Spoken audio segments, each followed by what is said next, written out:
नमस्कार, मी अभिजित खांडकेकर तुम्हा सगळ्यांचं स्वागत करतो आजच्या भागात। आपण पाहत आहात क्रिमिनल्स, चाहूल गुन्हेगारांची। जगण्यासाठी प्रत्येकाचा संघर्ष चालू असतो। कुणी आपलं बुद्धी कौशल्य वापरतात, कुणी अंग मेहनत करतात, कुणी आपलं चातुर्य वापरतात, तर कुणी आपल्या अंगी असलेल्या कलागुणांचा वापर करून आपलं आयुष्य सुखी आणि संपन्न करण्याचा प्रयत्न करतात। पण तुमच्यातल्या या कलागुणांमुळेच तुमचा जीव धोक्यात आला ज्यांच्यावर तुम्ही विश्वास ठेवला त्यांनीच तुमचा गळा घोटला तर मग सुरू होते अग्निपरीक्षा, ज्यात वाईटाबरोबर चांगलंही जळतं आणि उरते फक्त राख।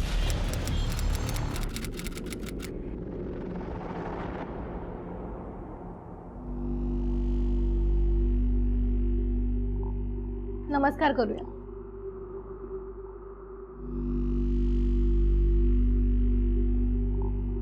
डान्स म्हणजे नृत्य किंवा मनोरंजनाचं साधन नाहीये, तर ती एक साधना आहे, एक कला आहे। तुम्ही सगळ्या जणींनी जर संपूर्ण डेडिकेशनने डान्स प्रॅक्टिस केलीत ना, तर एक उत्तम नृत्यांगना म्हणजे डान्सर बनू शकता। मग आपण करायची सुरुवात? सॉरी, थोडा उशीर झाला। नाही, राहू द्या। तुम्ही सगळ्या जणींनी प्रॅक्टिस करा, मी आलेच।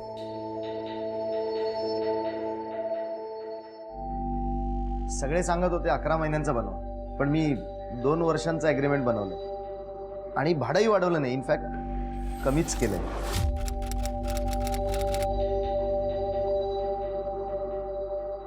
अहो, खरं तर तुमच्या घरामुळेच मी हे डान्स थँक्यू वगैरे म्हणायचं नाही, परक्यासारखं वाटतं। आपण परके आहोत का?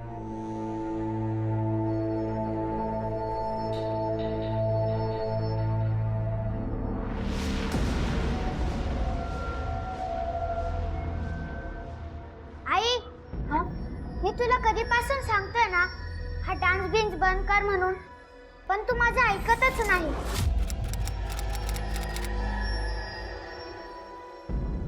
राजू बाळा, मी तुला सांगितलंय ना डान्स बद्दल असं काही बोलायचं नसतं म्हणून, पण तू का असं बोलत असतोस? जाऊ दे ना, लहान आहे तो अजून। मी लहान नाहीये राजू, अरे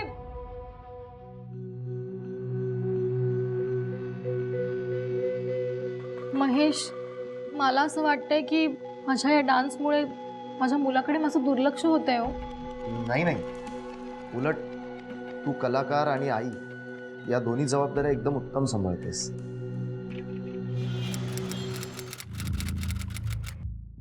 ए आर्यन, हा बघ डान्सरचा मुलगा। हो रे, इथे रे, तुझ्या आईसारखं नाचून दाखव। नाही का?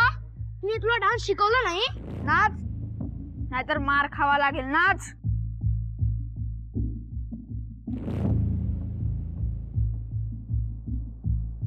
ए, काय चाललंय?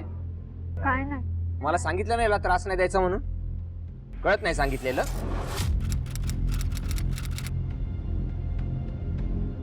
सॉरी बोला, चला। Sorry Raju, sorry sorry. परत जर याला कोणी त्रास दिला तर बघा मग। बाबा, काय म्हणत होते ते? डान्सरचा मुलगा।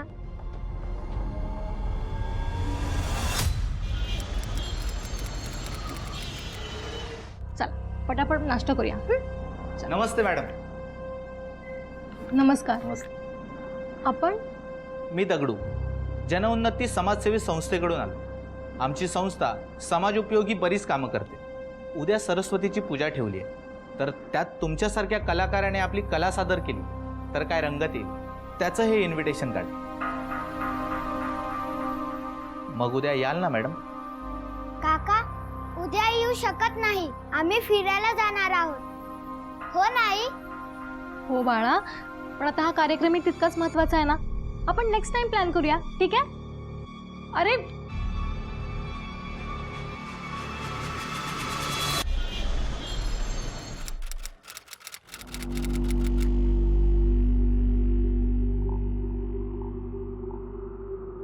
मॅडम, हाँ, नमस्कार। नमस्कार। मॅडम, तुमच्यासाठी रिहर्सलसाठी इथे साऊंड सिस्टम आहे। तुम्हाला रिहर्सल करायची असेल तर तुम्ही करू शकता। ठीक आहे। आणि 10-15 मिनिटात आपण कार्यक्रम चालू करतोय। तुम्हाला काही चहा, कॉफी? नाही, नको। ओके, येतो।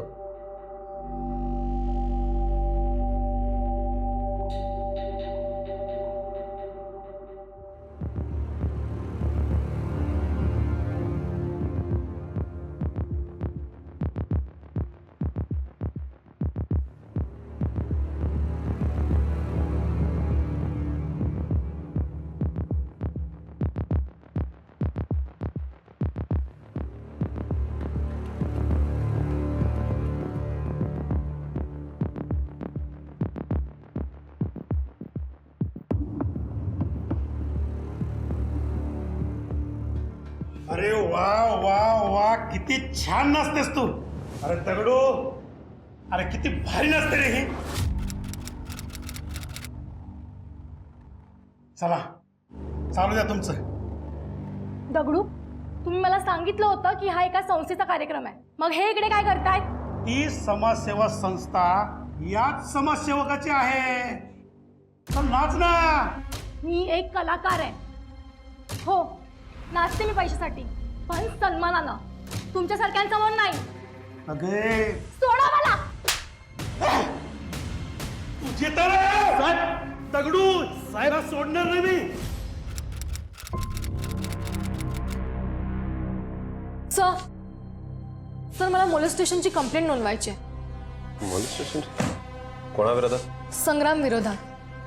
काल मी सरस्वती पूजनाच्या कार्यक्रमात डान्स करायला गेले होते आणि तिकडे त्यांनी सगळ्यांसमोर माझ्यासोबत खूप मिसबिहेव केला. सगळ्यांसमोर माझा हात धरला आणि फिजिकल होण्याचा प्रयत्न केला. बरं, मी त्या गोष्टीला विरोध केला तर मला मारून टाकण्याची धमकी दिली आहे त्यांनी. काय?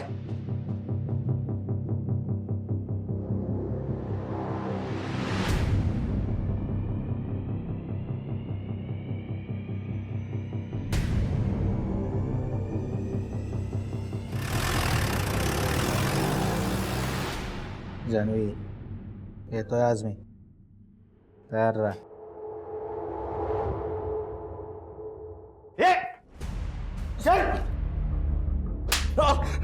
संग्राम कुठे आहे?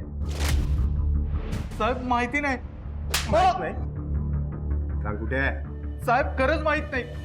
तुमच्याकडे कंप्लेंट झाल्याचं कळलं म्हणून ते मोबाईल स्विच ऑफ करून बाहेरगावी निघून गेले. त्यांच्या आयुष्यात थोडी जरी माहिती कळली ना, लगेच मला कळवायची. हा चला रे.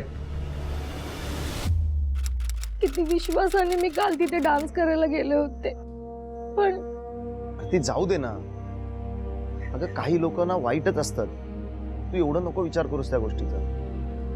हे बघ, आपण अशा लोकांकडे दुर्लक्ष करायचं आणि पुढे चालत राहायचं. ठीक आहे. आरती, मी बरेच दिवस झाले विचार करत होतो. म्हणजे काही गैरसमज करून घेऊ नकोस. हे बघ, आपण एकमेकांना पसंत करतो. आपलं असं भेटणं, गप्पा मारणं. माझ्या मुलीलाही तू खूप आवडतेस. तू शिकवलेला डान्स तिला खूप आवडतो. हा म्हणजे तुझा राजू फारसा मला, पण हळूहळू सर्व ठीक होईल. म्हणजे तुम्ही मला आय लव्ह यू. पण लग्न करूयात.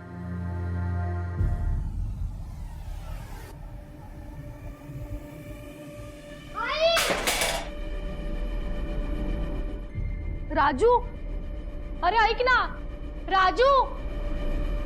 कसा काय हा मुलगा? आरती, अगं अल्लड येतो.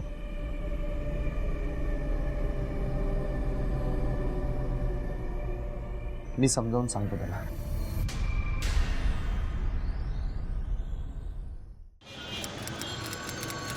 कोणी त्रास नाही दिला ना तुला? बाबा, तुम्ही आईला सांगा ना डान्स बंद करून टाक म्हणून. अरे तुझ्या आईला किती वेळा सांगितलं याच्या आधी, पण ती ऐकते का? तिने तिच्या डान्ससाठी तिचं माहेर आणि सासर दोन्ही सोडले. तिला असं वाटतं की ती खूप मोठी कलाकार आहे. आता काय करायचं सांग आपण? आहेच मी कलाकार आणि डान्स माझी कला आहे. आणि जो माझ्या कलेचा आदर करत नाही ना, त्या कोणाचाच मी आदर करत नाही. मग ते कोणीही असो, माझ्या मुलापासून लांब राहायचं. तुझा मुलगा माझा सुद्धा मुलगा आहे, तो कळालं ना? दारू पिऊन बायकोला मारहाण करणाऱ्यांना बाप म्हणून घ्यायची काही गरज नाही. तेवढी लायकी नाहीये तुमची. माझी लायकी काढतेस? हाय, आजवर तुमचा खूप मार खाल्ला, पण आता नाही. आणि पुन्हा जर माझ्यावर हात उघडलात ना, तर तुमची खेटरानं पूजा करेन. राजू, मी तुला सांगितलं होतं ना यांना पुन्हा भेटायचं नाही. सोड त्यांचा हात, चल घरी. सोड म्हणतेय ना. बाबा.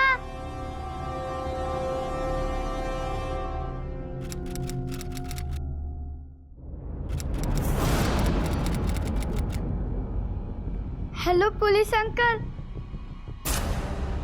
माझी मम्मी हरवली.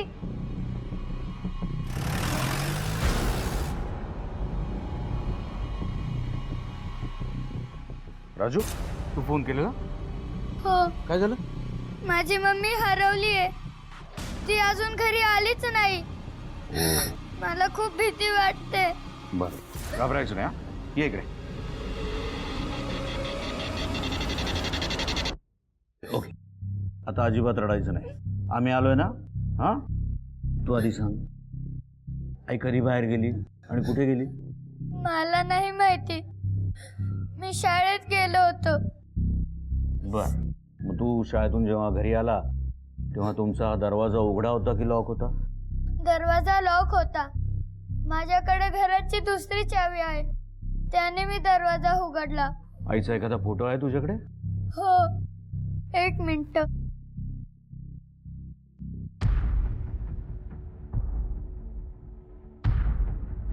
हे घ्या.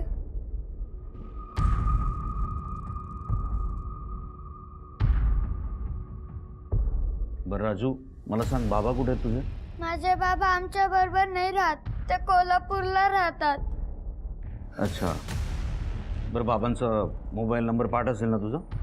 नाही, घरी आजी आजोबा कोणी? कोणीच आमच्याशी बोलत नाही. शेजारी पाजारी ओळखीच राहते? हो, आईचे डान्सचे गुरुजी पवन गुरुजी, ते मारुती मंदिराच्या मागच्या बाजूला राहतात.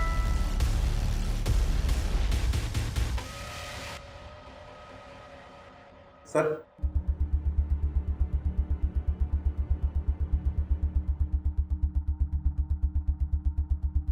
बरं, आम्ही जरा बाहेर जाऊन येतो राजू. हे मोरे काका तुझ्या बरोबर थांबतील. आम्ही लगेच येतो. रडायचं नाही अजिबात. रे बॉय.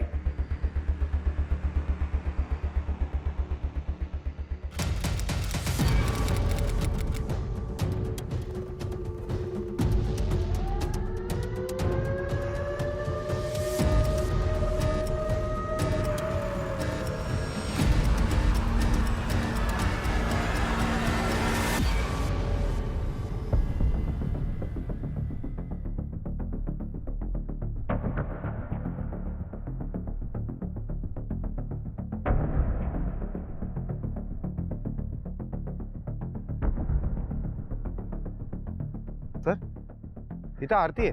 आपल्याकडे मॉलेस्टेशनची केस टाकायला आली होती संग्रामच्या विरोधात.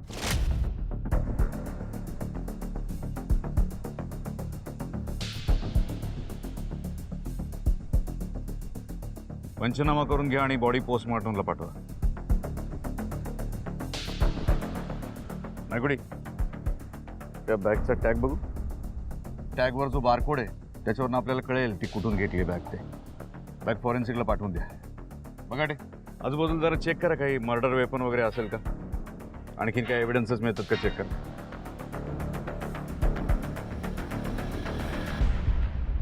स्त्रियांनी नेहमी नमतं घ्यावं, पुरुषांच्या 2 पावलं मागे राहून नेहमी त्यांची सेवा करावी, अशा विचारांचे लोक आरतीच्या जीवावर उठले होते.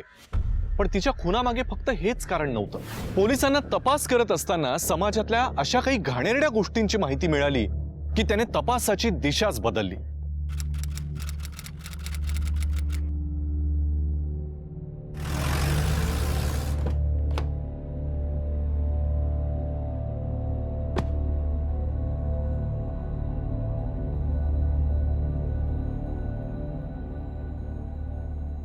माझी आई सापडली का?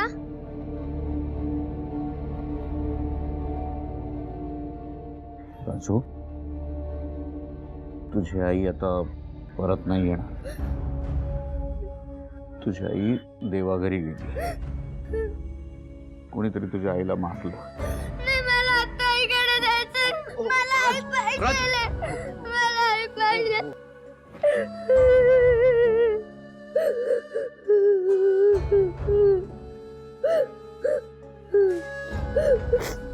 हे बघ,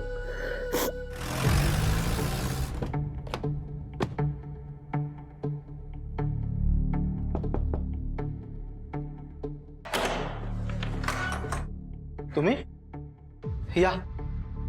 पवन गुरुजी आपणच? हो, मीच. एका केस संदर्भात तुमच्याशी बोलायचं होतं.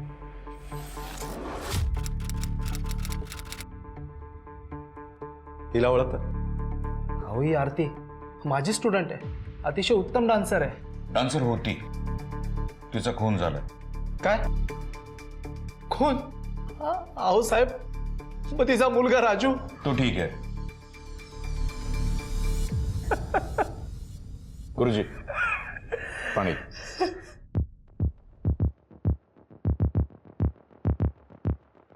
गुरुजी, ही आरती मूळची कुठची आणि तिच्या आयुष्यात असं काय घडलं होतं की ज्याच्यामुळे तिचा खून झाला? साहेब, आरती मूळची कोल्हापूरची. साधारण 10-12 वर्षापूर्वी तिथल्या एका संस्थेच्या बोलवण्यावरून मी तिथे 1 वर्षासाठी क्लास घ्यायला गेलो होतो.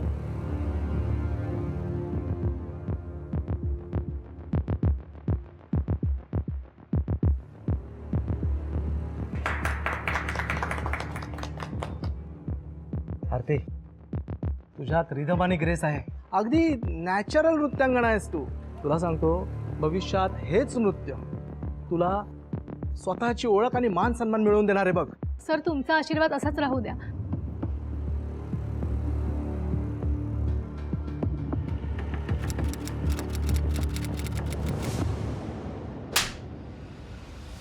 कॉलेजमध्ये शिकायला जाते का असली थेर कराया?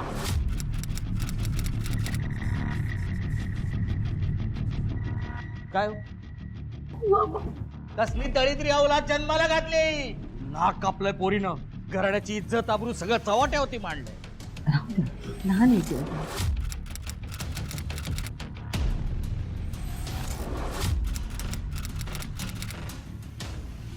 बाबा, पण डान्स एक कला. तुझी कला घालायची चुलीत, कळलं ना? आणि आपल्या घराण्यामध्ये कलाकार जन्माला येत नाही, आपण कलाकाराला नाचवतो आपल्या अंगणात. आजपासून हिचं घराबाहेर पडणं बंद. आणि माझं कॉलेज? कॉलेज पेले शिकायची काही गरज नाही. चुली समोर बसवा हिला. 2चे 4च करून टाकतो हिचे.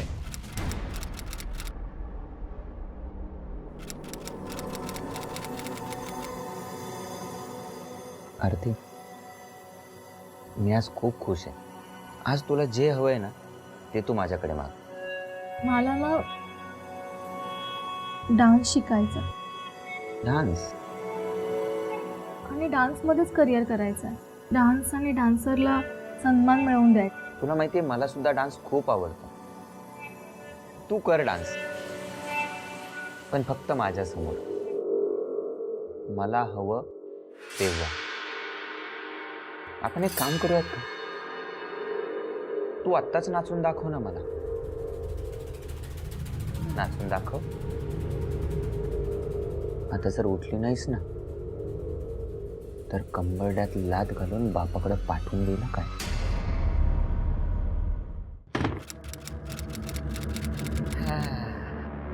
आता नाच. नाच. नाही नाचणार तू? नाही नाचणार? नाच. 1, 2. नाच नाच नाच नाच नाच. सोडा मला.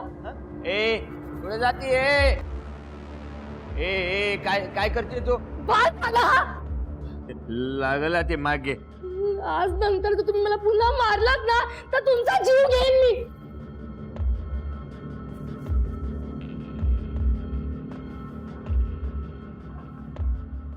आज नंतर तुमच्यासाठी मी मेले आणि माझ्यासाठी तुम्ही.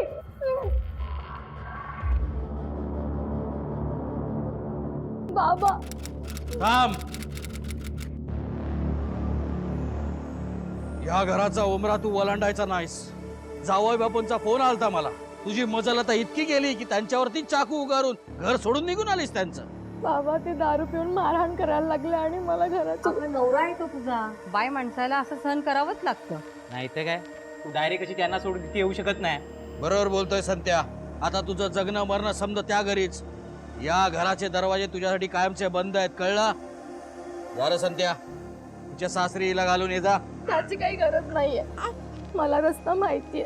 तुम्ही सगळ्यांनी माझ्यासोबत नातं तोडलं ना तरी माझी तुमच्यावरची माया कधीच कमी होणार नाही.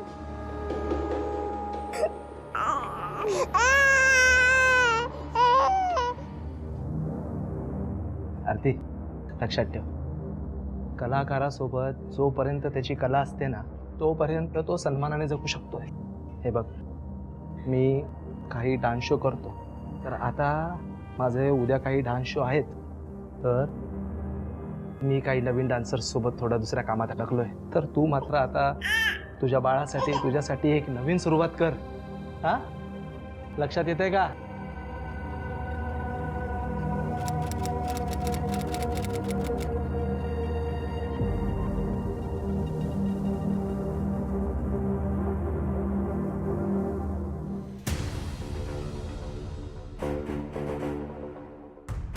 काय करता तुम्ही? अगं बर्थडे सेलिब्रेट करतो मी माझा. मी एक नृत्यांगना आहे आणि ती माझी कला. तुमच्यासारखे लोक डान्सला कोणत्या नजरेने बघतात मला चांगलंच माहिती आहे. आणि माझ्यासाठी नृत्य म्हणजे पूजा आहे. लक्ष्मीचा असा अपमान करू नये. आणि एक लक्षात ठेव, माझं नृत्य बाजारू नाहीये.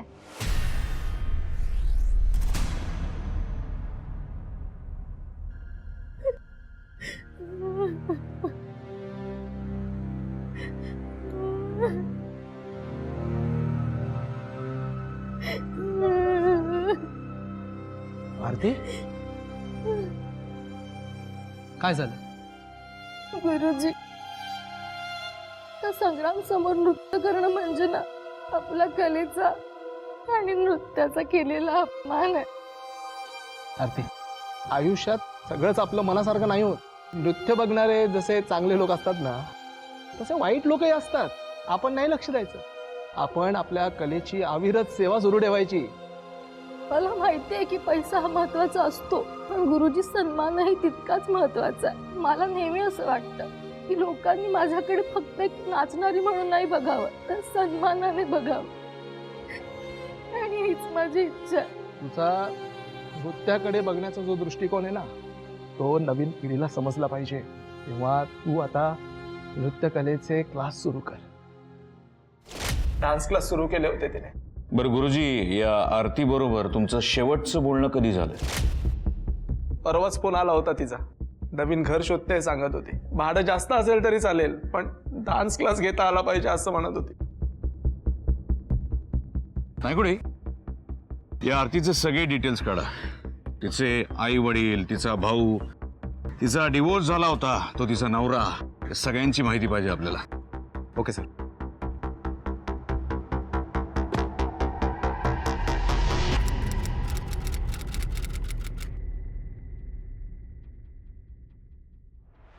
Sir, yes.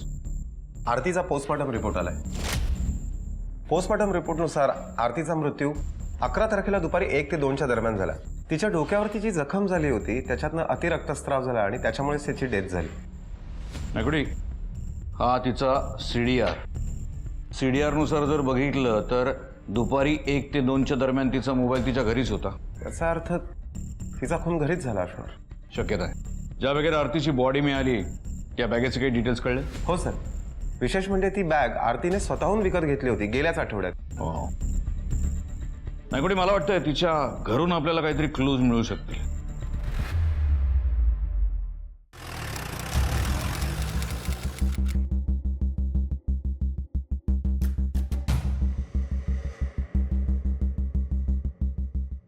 नायकुडे, हे इथं ब्लड दिसतंय म्हणजे खून इथंच झाला असणार. नायकुडे, एक काम करा, सगळं घर डिटेलमध्ये चेक करा. कुठे काही सापडतंय का? Okay sir. चला. बघा, फॉरेन्सिकला इकडे बोलवा. ब्लड सॅम्पल कलेक्ट करायचं.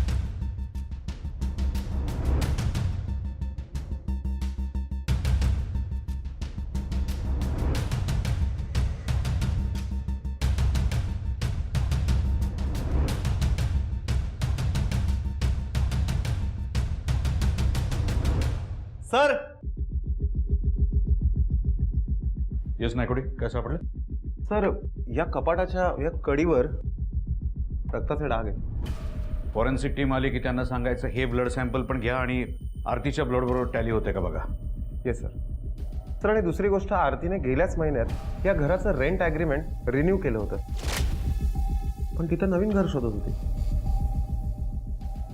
मालक कोण आहे? Sir, professor Mahesh. सर, आपल्या खबऱ्यांकडनं कळलंय की या प्रोफेसर महेशची आणि आरतीची खूप चांगली मैत्री होती. या प्रोफेसर महेशचे डिटेल्स लवकरात लवकर काढा.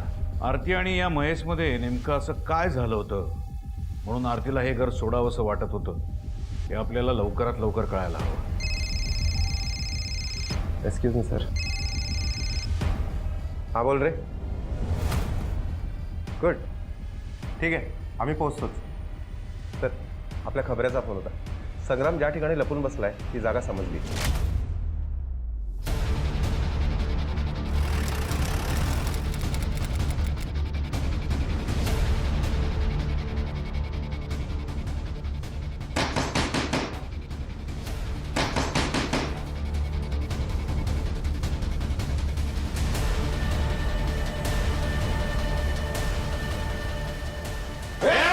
संग्राम का पळून जात होता रे? आरतीचा खून केलास ना तू? तिच्याशी मिसबिहेव केलं होतंस ना तू फार पूर्वी. आता संधी मिळाली तेव्हाच पकडला, खून केला तिचा. पण साहेब खरं सांगू, आरतीचा खून झाला हे कळल्यानंतर मला खूप आनंद झाला होता. एक नाचणारी बाई आमचा अपमान करते. परत जर एखाद्या बाईबद्दल असं बोललास ना, तो उलटा लटकून मारेन तुला. धमकी दिली होतीस ना तिला मारण्याची, तूच खून केला ना तिचा. साहेब खरंच सांगतोय मी आरतीचा खून नाही केलाय. कोण नाही केला? मग इथं लपून का बसला होता? साहेब मला माहित होतं तुम्ही माझ्यावर संशय घेणार, म्हणून लपून बसलो होतो. तुम्हाला जेव्हा खरा खुनी सापडेल त्यावेळेस मी बाहेर येणार होतो. नाही कुठे घेऊन चला याला. याचं ब्लड सॅम्पल आणि फिंगरप्रिंट दोन्ही फॉरेन्सिकला पाठवून द्या लगेच. साहेब ऐका माझा, विश्वास ठेवा साहेब.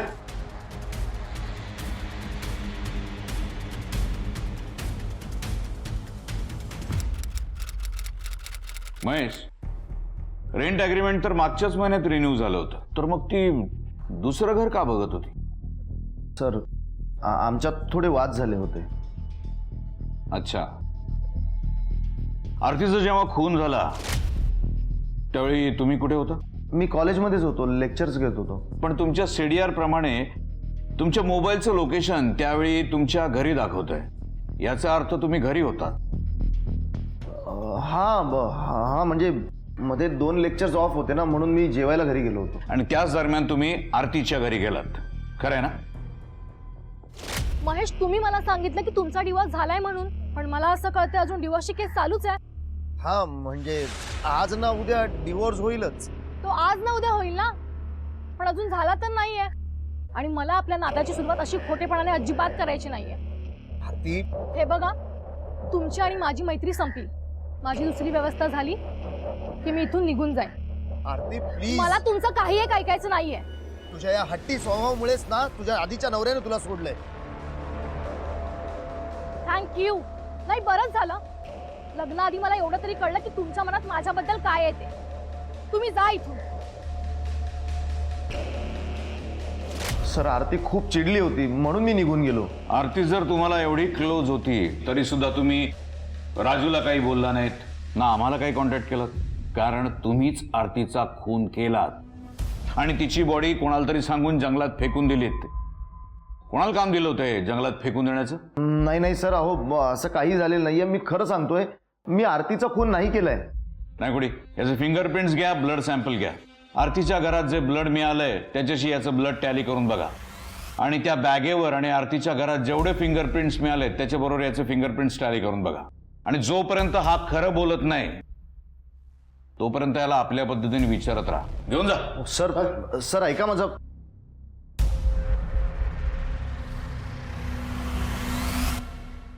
नवऱ्याशिवाय एकटीनं आयुष्य जगणाऱ्या आरतीकडे लोक वेगळ्या नजरेनं पाहत होते. त्यांच्यापैकीच कोणीतरी आरतीला मारून टाकलं असेल का? आरतीमुळे काही स्वार्थी आणि गर्विष्ठ लोकांचा इगो दुखावला होता.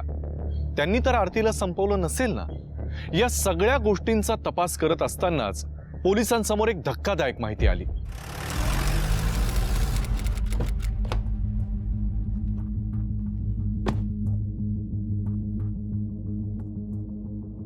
सर. येस सर, आरतीच्या घरामध्ये जे आपल्याला रक्त सापडलं होतं त्याचा हा फॉरेन्सिक रिपोर्ट. सर, जमिनीवर जे रक्त सापडलं ते आरतीचंच आहे. म्हणजे आरतीचा खून तिच्या घरी झाला हे तर कन्फर्म झालं? Yes sir. सर, जे कपाटावरती रक्त सापडलं ते आरतीचं रक्त नाहीये, म्हणूनच मी त्याचा DNA आरतीच्या DNAशी मॅच करण्यासाठी पाठवला होता. तर आरतीच्या DNAशी त्या रक्ताचा DNA 50% मॅच होतोय. म्हणजे अर्थातच ते ब्लड तिच्या रिलेटिव्हजपैकी कोणाचं तरी असणार. हो सर. त्यासाठी तिच्या ब्लड रिलेशनमध्ये असलेल्या प्रत्येकाला मी शोधतोय आणि म्हणूनच तिचा सासरचा माहेरचा ॲड्रेस शोधतोय. लवकरच सापडेल. लवकरात लवकर शोधलंच पाहिजे आपल्याला नायकुडी. जेवढे तिचे रिलेटिव्ह आपल्याला सापडतील त्या सगळ्यांचे ब्लड सॅम्पल्स, त्यांचा CDR, त्यांचे फिंगरप्रिंट्स आपल्याला कलेक्ट करायला लागतील. खुनी यांच्यापैकीच कोणीतरी असू शकतो. Yes sir. कंटिन्यू.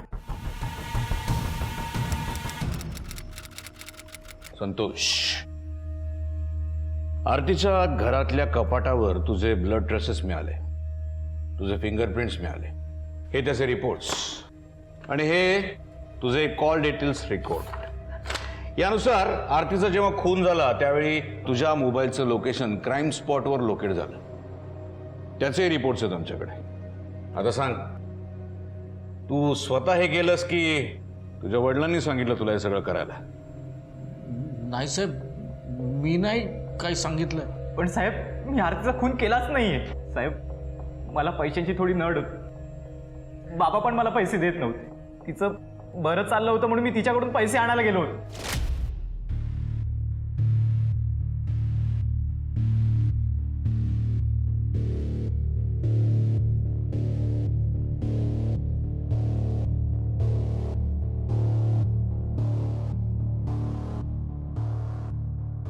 मी तिथे गेलो पण ना मला आरती भेटली ना पैसे मिळाले, म्हणून मी तिकडून गपचूप निघून गेलो. नायकुडी, आरतीच्या नवऱ्याचे डिटेल्स याच्याकडून घ्या आणि शोधून काढा त्याला. बाकी याच्याकडे नंतर बघू. आरतीचा खून झाला अशोक. हो, पेपरमध्ये वाचलं मी. मग तू तुझ्या मुलाला भेटायला नाही गेला? काळजी नाही वाटली त्याची? सर, कोर्टानेच त्याची कस्टडी आरतीकडे दिली. मला तर राजूला भेटायची परवानगी नाही. म्हणजे तुला तुझा मुलगा परत हवा होता म्हणून तू आरतीचा खून केला. मर्डर वेपन कुठे आहे? हो सर, तुमचा काहीतरी गैरसमज होतो. मी नाही केला आरतीचा खून.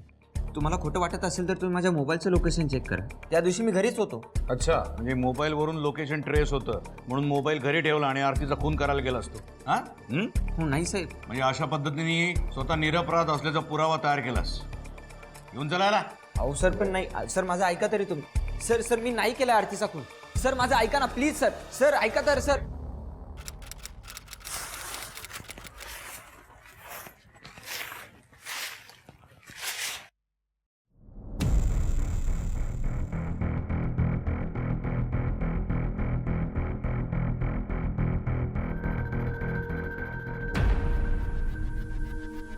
Hello, police station.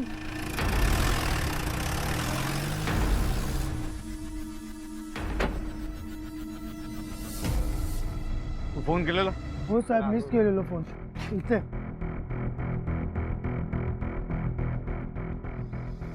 बघा बाहेर काढ.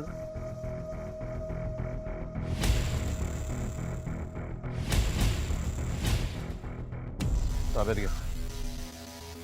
आरतीच्या ब्लड सॅम्पल बरोबर याच्यावरचं रक्त चेक करा आणि एकदा फिंगरप्रिंट्स मिळतात का तेही चेक करा. बघा ते फॉरेन्सिकला पाठवून द्या ते. आणि आसपासचं काही CCTV फुटेज मिळते का तेही चेक करा. Okay sir.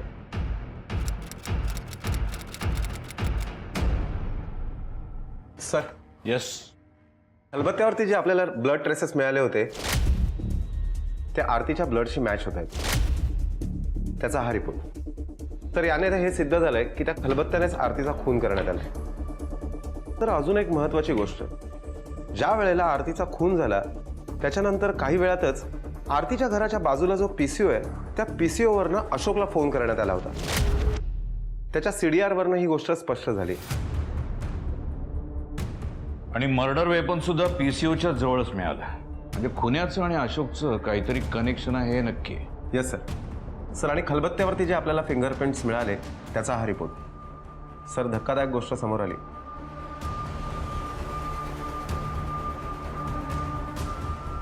कसं शक्य नाही कुठे? म्हणजे हा खून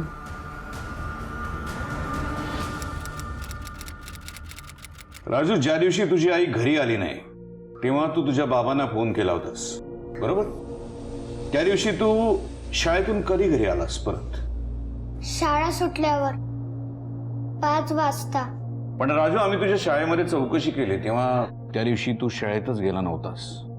राजू, ज्या खलबत्त्याने तुझ्या आईचा खून झाला त्या खलबत्त्यावर आम्हाला तुझ्या बोटांचे ठसे मिळाले आणि तिथेच आम्हाला रक्ताने माखलेला रुमाल पण सापडला. अशोक, त्याच दिवशी तुम्हाला आरतीच्या घराच्या जवळच्या एका पीसीवरनं फोन आला होता आणि त्या फोन नंतर पुढचे 7 ते 8 तास तुमचा मोबाईल तुमच्या घरी होता, पण तुम्ही तो रिसीव्ह केलेला नाहीये. त्याच्यावर 25 ते 30 मिस कॉल पडलेत. तुम्ही सोशल मीडियावर एरवी हायपर ऍक्टिव्ह असता, पण त्या 7 ते 8 तासामध्ये तुम्ही अजिबात ऍक्टिव्ह नव्हता. आम्हाला असं संशय आहे की त्या दरम्यान तुम्ही मर्डर स्पॉटवर गेला होता. हा सगळा काय प्रकार आहे? अशोक, तुम्ही आणि राजूनी मिळून आरतीचा खून केलाय? हे आईला मुद्दाम नाही मारलं. अरे राजू बाळा, तू काय खेळत बसलायस? तुला शाळेला नाही जायचंय का? मला नाही जायचं शाळेत. अरे पण का नाही जायची शाळेत तुला? सगळे मला स्कूल मध्ये डान्सरचा मुलगा म्हणून चिडवतात. माझ्या नावासमोर आईचं नाव का, बाबांचं नाव का नाही म्हणून विचारतात. तुझ्याबद्दल घाणघाण बोलतात, म्हणून मला शाळेत जायचं नाही. मी तुला सांगितलंय ना की डान्स बद्दल असं काही बोलायचं नाही म्हणून. नाही.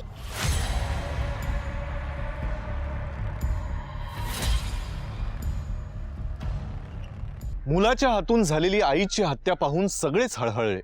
राजूलाही पश्चाताप होत होता, पण एका क्षणात झालेली चूक आयुष्यभराच्या पश्चातापानं सुद्धा भरून येत नाही. आपल्या जवळच्या व्यक्तींचे विचार, त्यांची जगण्या वागण्याची पद्धत ही आपल्यापेक्षा वेगळी असू शकते, हे जोपर्यंत आपण स्वीकारणार नाही तोपर्यंत अशा दुर्दैवी घटना घडतच राहणार. मी अभिजित खांडकेकर आजच्या भागात तुम्हा सगळ्यांची रजा घेतो. पुन्हा भेटूया पुढील भागात एका नवीन गुन्ह्यासह. पण तोपर्यंत तुम्ही स्वतःची आणि आपल्या कुटुंबियांची काळजी घ्या. धोका अजूनही टळलेला नाहीये, त्यामुळे घराबाहेर पडताना मास्क आणि सॅनिटायझरचा वापर नक्की करा. पाहत रहा क्रिमिनल्स, चाहूल गुन्हेगारांची. जय हिंद, जय महाराष्ट्र.